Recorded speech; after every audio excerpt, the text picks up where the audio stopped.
of 30,000 at the rate of GST 18%। पहले तो अपन entry का देखेंगे, बाद में अपन जीएसटी के कैसे कैलकुलेट करना है वो बाद में देखते हैं।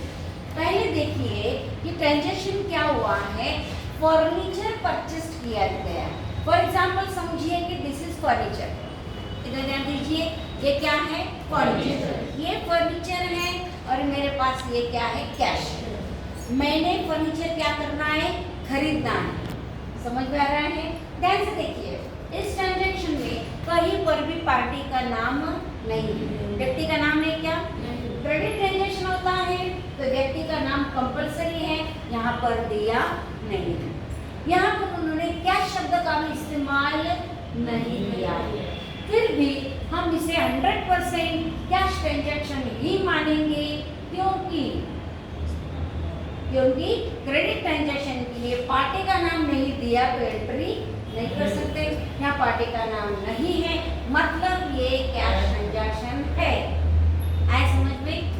तो मेरे पास ये कैश है, अब मुझे फर्नीचर क्या करना है, खरीदना है। तो क्या प्रोसेस होगी, क्या प्रक्रिया होगी, जब मैं दुकान में जाऊंगी तो क्या करूंगी, ये कैश दूंगी एंड बदले में फर्नीचर दूंगी। तो क्या हुआ, फर्नीचर मेरे पास आया और कैश मेरे से गई। समझ में आ रहा है? तो क्या इफेक्ट हुए, तो मेरे पास क्या हुआ है, फर्नीचर जो है मेरे पास आ गया, कम्स इन, एंड उसके बदले में मैंने क्या किया, कैश दी, यानी कैश गोज आउट।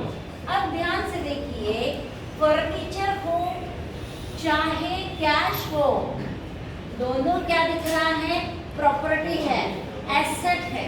फर्नीचर भी एसेट है, मार्केट में बेचे तो पैसा मिल जाता है, कैश भी एसेट है, यानी दोनों रियल अकाउंट है। इधर दोनों क्या है, दोनों भी रियल अकाउंट है। समझ में आ रहा है? तो रियल अकाउंट का देखो, यहाँ है कम्स इन, बराबर है, तो इससे संबंधित रूल क्या होता है, debit comes in, real account का, कि डेबिट व्हाट कम्स इन। तो क्या कम्स इन है, furniture. Debit what comes in, तो कम्स इन क्या है, फर्नीचर, इसलिए डेबिट किसे देना होगा, फर्नीचर। और रियल अकाउंट है, यहाँ पर गोज आउट है, नियम है, credit what goes out, goes out क्या है, कैश, इसलिए क्रेडिट किसे देना है, कैश। क्लियर? फर्नीचर आया डेबिट, कैश गई क्रेडिट, लेकिन यहाँ से ट्रांजैक्शन कंप्लीट नहीं हो रहा है। अब हमको इसमें जीएसटी निकालना है। उन्होंने कहा फर्नीचर कितने का है, 30,000 का। कितने का फर्नीचर है, 30,000। देखिए इसके दो प्रकार से अपन कर सकते हैं। तो 30,000 में कितना परसेंट बोल रहे हो, है वो 18% बोल रहे। कितना, 18% जीएसटी है। अब देखिए ये आपको पता होगा, ये 30,000 मतलब कितना हो गया, 100% अमाउंट हो गई 30,000। अब हम एक जीरो हटा दे यानी 10, तो यहाँ पर भी एक जीरो हटा दे तो ये हो गया 10%, 10%, और एक जीरो हटा दे तो हो गया 1, यहाँ भी एक जीरो हटा दे मतलब 1, मतलब 1% कितना हो गया, 300। जब 1% के लिए 300 तो 18% के लिए कितना, तो 18 से क्या करना होगा, गुना करना होगा। गुना करेंगे तो 18 तिया 54, 18 तिया कितना हो गया, 54, 5,400। समझ में आया? अब इस 5,400 में अब अपने को क्या करना होगा, CGST एंड SGST दोनों कैसा होता है, आधा आधा, ऐसा होता है आधा आधा। तो 54 का आधा होता है 27, तो ये 2700 एंड ये भी 2700। क्लियर? कितनों को समझ में आया, सबको आया? या तो फिर ऐसा भी कर सकते हैं, देखिए दूसरी प्रोसीजर ये है कि ये जो 18% है ना, इसको यही से आधा आधा कर दो, वही से आधा कितना हो गया 9, कितना हो गया 9% निकालना है। जिसको मान लो 8 का पढ़ा नहीं आता है तो 9 करना है। तो ये हो गया 1% कितना 300, 1% 300 तो 9% कितना, तो 9 से गुना कर दो तो 9 तिया 27 एंड आगे 0, 9 तिया 27। जिसको पढ़ने नहीं आते तो वो ऐसा भी कर सकता है, ये जो परसेंट है ना, आए के समझ में, परसेंट का ही आधा कर दो और दोनों में वही फिगर क्या कर दो बांट दो, या तो फिर इसको पूरा करके जो भी आएगा उसको क्या कर दो आधा आधा कर दो। तो जैसा आप समझे उस प्रकार से आप अप्लाई कर सकते हैं। समझ में आया? समझ में आया क्या? yes. अब देखिए CGST 2700, HGST 2700 और अभी अभी मैंने कहा था आपको ये क्या है, टैक्स है। टैक्स हमारे लिए क्या होता है, एक्सपेंस है। एक्सपेंस मीन्स क्या हो गया, नॉमिनल अकाउंट है। एंड नॉमिनल अकाउंट का नियम है डेबिट और एक्सपेंसेस एंड लॉसेस। तो ये दोनों एक्सपेंस है, यानी दोनों को क्या करना है, डेबिट देना। समझे? हाँ या नहीं? दोनों एक्सपेंस है इसलिए दोनों को क्या करना है, डेबिट देना है। अभी हमने एंट्री की पूर्व तैयारी की है, अब हमको करना है एंट्री। ऐसे समझ में, एंट्री क्या करना है, यहाँ दिया ही है, क्या दिया है, ये डेबिट दो, इसको क्रेडिट दो और इसको डेबिट बोला है ना, सिर्फ अपने को उतारना है। अब मेरे साथ आप उतार सकते हैं ताकि टाइम के अंदर उतार कर हो जाएगा। किताब में नहीं देखेंगे, सिर्फ सामने देखेंगे। इधर सिर्फ 15 तारीख डालें। हाँ, उधर क्या दिख रहा है आपको, किसको डेबिट देना है, फर्नीचर को डेबिट देना है। चलिए लिखिए, मेरे साथ ही लिखिए, फर्नीचर अकाउंट डेबिट।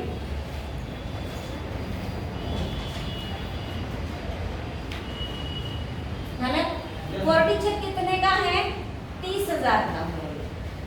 कितने का है, 30,000। चलो जल्दी। और अब क्या करना है, डेबिट देना है इन दोनों को, इसको भी एंड इसको भी। चलो दोनों उतार देते हैं साथ में। CGST account debit, SGST account debit. अब दोनों की अमाउंट कितनी है, 2700 एंड 27। बोलो, हो गया? बोलते जाओ, देखिए हो गया क्या, हो गया? अब देखिए, अब वहाँ क्या बोला था हमने, कैश गोज आउट है, इसलिए कैश को क्या करना है, क्रेडिट देना है। लेकिन क्रेडिट कैसे लिखते हैं, 2 से, और यहाँ 2 उंगल जगह छोड़कर फिर 2 लिखा जाता है। 2 कैश अकाउंट, 2 कैश अकाउंट, क्योंकि कैश गई इसलिए कैश को क्रेडिट, और अमाउंट क्रेडिट में लिखेंगे। अमाउंट कितने लिखेंगे, एक सेकंड देखिए, 30,000 हमें फर्नीचर का देना है एंड ये 5,400 हमको टैक्स का देना है। तो 30 और ये 5 मतलब 5,400 कितना हो गया, टोटल पेमेंट हमें करना होगा 35,400 का। टैक्स भी हमें देना है ना, इसलिए टोटल पेमेंट हो जाएगा 35,400, 35,400। क्योंकि डेबिट की अमाउंट की टोटल एंड क्रेडिट की टोटल सेम आनी चाहिए। ओके, एंट्री पूरी हो गई। अब हमको यहाँ एंट्री के नीचे लिखना होता है नरेशन, नरेशन का स्टार्टिंग होता है बीइंग शब्द से, स्टार्ट किया जाता है नरेशन बीइंग शब्द से, BEING। बीइंग फर्नीचर परचेस्ड, लिखो बीइंग फर्नीचर परचेस्ड, लिखा फर्नीचर परचेस्ड, यहाँ तक हो गया। एट द रेट ऑफ, देखो एट द रेट ऑफ ऐसा लिखते हैं ना, at the rate of 18% GST, 18% GST।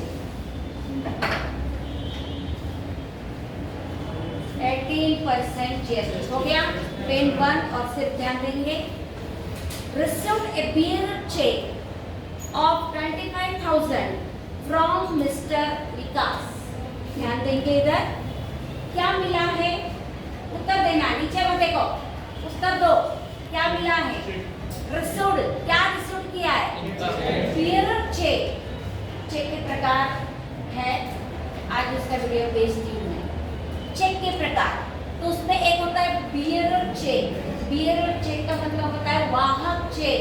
वाहक चेक का मतलब होता है जिसके पास होता है वो चेक उसका। जैसे चौक अभी मेरे पास है तो मेरा ये चौक मैं इधर रख दूं, इसने उठाया तो हो गया उसका, समझ में आ रहा है। इसके पास से और किसी ने ले लिया तो हो गया उसका, समझ में आ रहा है। तो जिसके पास वो जाएगा उसका उस पर क्या होता है, अधिकार होता है, उसको बोलते हैं बियरर चेक। आ रहा है समझ में, उसका पूरा एक्सप्लेनेशन आज आपको भेज दिया जाएगा। तो बियरर चेक की ये खासियत है कि bearer cheque is just like as a cash. Bearer cheque is just like as a cash, क्योंकि बियरर चेक आपको किसी ने दिया, आप जाओ बैंक में उसको प्रेजेंट करो, तुरंत ऑन द स्पॉट आपको क्या होते हैं, उसके पैसे मिल जाते हैं, वेट करना नहीं पड़ता है, समझ में आ रहा है। और इसी कारण बिजनेस जगत में बियरर चेक को कैश जैसा ट्रीट किया जाता है। कैसे ट्रीटमेंट होती है, कैश जैसी।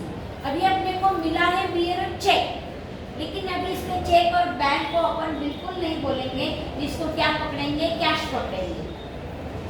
समझ में आ रहा है, अभी कहा ना मैंने कि बियरर चेक को क्या माना जाता है, कैश। इसलिए हम चेक शब्द मन से हटा देंगे और क्या समझेंगे, हमको क्या मिला है, ये कैश मिली है।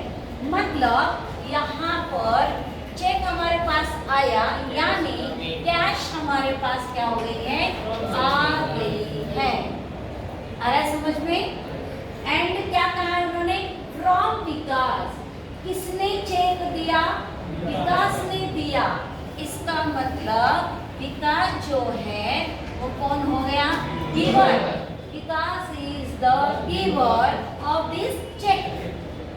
इस चेक का गिवर कौन है, विकास। तो दोनों अकाउंट आपको सामने दिख रहे हैं। कैश क्या है, प्रॉपर्टी यानी रियल अकाउंट।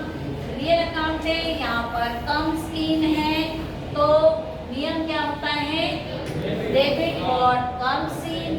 तो कम्स इन क्या है, कैश, इसलिए क्लियर, कैश को देना है डेबिट। अब ये विकास कौन है, पर्सन, इसलिए हो गया पर्सनल अकाउंट। गिवर है, पर्सनल अकाउंट का नियम है क्रेडिट द गिवर। गिवर कौन है, विकास, विकास गिवर है ना, इसलिए हमें क्या करना होगा, विकास को क्रेडिट देना होगा। जैसे रूल से उसी के अनुसार अपन चल रहे हैं। Debit card comes in, cash comes in, दे दो डेबिट। क्रेडिट द गिवर, कौन गिवर है, विकास गिवर है, तो विकास को दे देना है क्रेडिट। चलिए लिखेंगे मेरे साथ ही 18 तारीख, देखिए इधर 18 तारीख को। अब आपको मुझे भी पूछने की जरूरत नहीं, उधर आपको दिख रहा है ना, तो क्या लिखेंगे, कैश अकाउंट डेबिट। अमाउंट कितनी है, 25,000। कितनी अमाउंट है, 25,000। डेबिट बोला है इसलिए डेबिट कॉलम में लिखेंगे। और विकास को क्रेडिट देना है तो to Vikas account. And credit है इसलिए कॉलम कौन सा आएगा, क्रेडिट कॉलम में आएगा विकास अकाउंट क्रेडिट। हो गया। इसका लिखना है नरेशन, यहाँ पर बिल। अब यहाँ हम कैश नहीं लिखेंगे, ये कैश है क्या, ये क्या है, चेक है, तो यहाँ क्लियर लिखेंगे bill bearer cheque is received from Vikas. लिखने की आवश्यकता नहीं क्योंकि विकास का यहाँ दिख ही रहा है नाम, विकास का नाम यहाँ पर दिख रहा है, इसलिए उसको लिखने की जरूरत नहीं।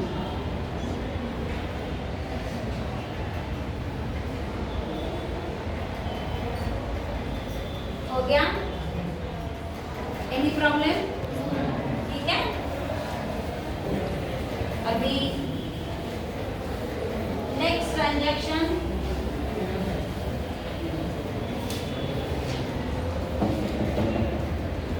Paid to Kiran by cheque of Dena bank 20,000।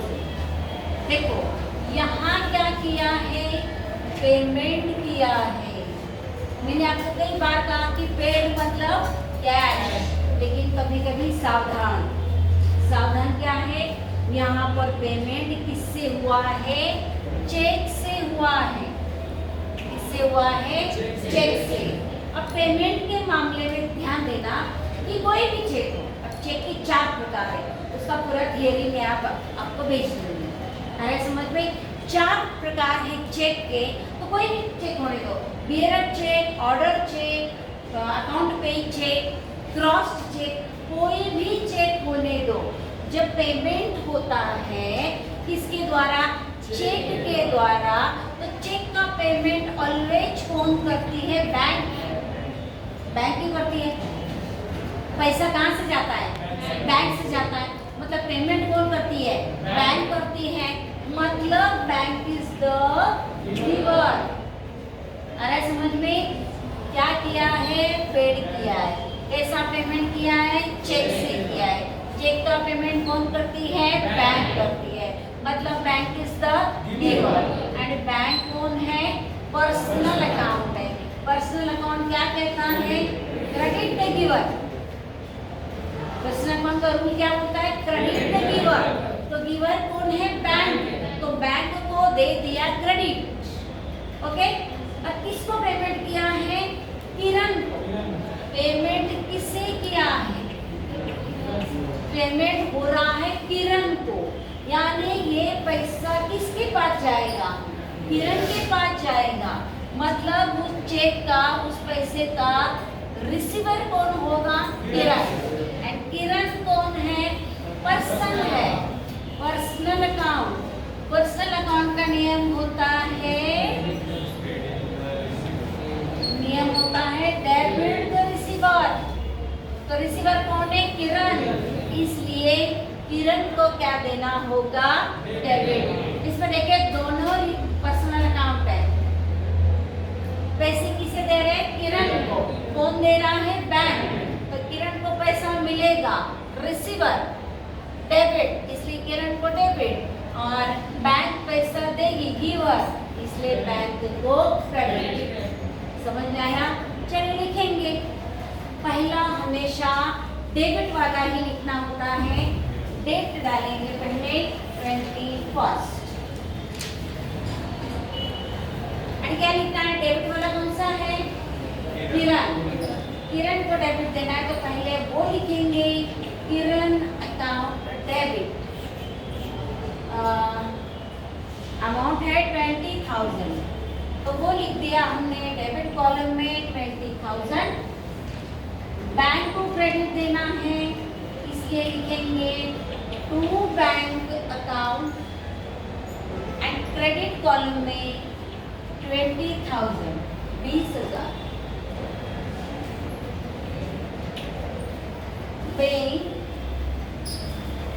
being paid to Kiran by check. Paid to Kiran by check. किरण को पेमेंट किया, कैसे किया, चेक से किया। ये नरेशन मतलब क्या, एक्सप्लेनेशन। नरेशन को क्या बोलते हैं, एक्सप्लेनेशन। लिख रहे हैं ना सब। और नरेशन कंप्लीट होने के बाद ब्रैकेट कंप्लीट। चलो चले आगे। Next and last, paid salary.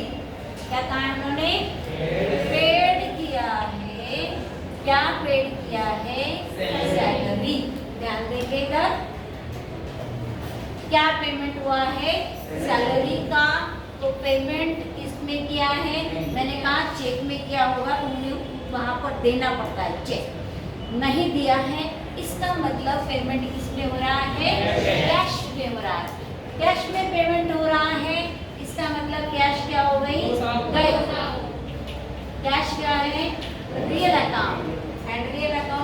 लिखा है? Credit what goes out. And क्या गोज आउट है? कैश, इसलिए कैश को देना होगा क्रेडिट।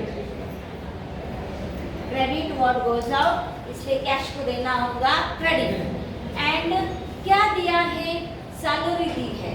हमने हमारे कंपनी में, फैक्ट्री में जो वर्कर्स हैं उनको क्या कर रहे हैं? सैलरी दे रहे हैं। तो सैलरी दे रहे हैं तो सैलरी, वेतन हमारे लिए क्या हो गया? एक्सपेंस हो गया। एक्सपेंस एंड एक्सपेंस से संबंधित account nominal account. And nominal account कहता है debit all expenses and losses. तो एक्सपेंस क्या है? सैलरी है। हमारे लिए एक्सपेंस क्या है? यहाँ पर सैलरी, इसलिए डेबिट देना होगा सैलरी को। समझा? समझ में आ रहा है? अब हमें इसको लिखना है। भले उधर आपको क्रेडिट ऊपर दिख रहा है, डेबिट नीचे दिख रहा है, ये कच्चा काम है, इसका मतलब नहीं है। यहाँ लिखते समय हमें पहला डेबिट ही लिखना होगा। Debit effect first and second effect होता है क्रेडिट का। तो लिखते समय चलो, डेट है 30 तारीख, तो यहाँ 30 तारीख डालेंगे, पहला डेबिट लिखेंगे। तो डेबिट क्या है? Salary account debit. कितनी अमाउंट है? 3000 है? कितनी है? 5000। एंड कैश को क्रेडिट देना है, इसलिए यहाँ लिखेंगे टू कैश अकाउंट। कितना?